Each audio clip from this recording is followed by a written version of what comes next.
Assalamu alaikum. Hello everyone, welcome back to my another video. In this video, how to add a background image to text in Photoshop. Now see this text. I already added this background image, or you can fill or try no. Now new, go to open and select your image. See this background image. Press Ctrl J for duplicate layer. Up to down text.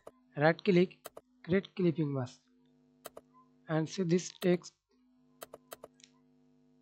added background image to text. Add shadow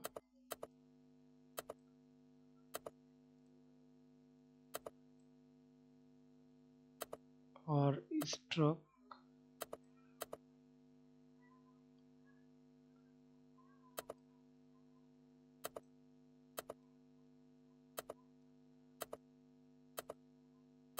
Okay.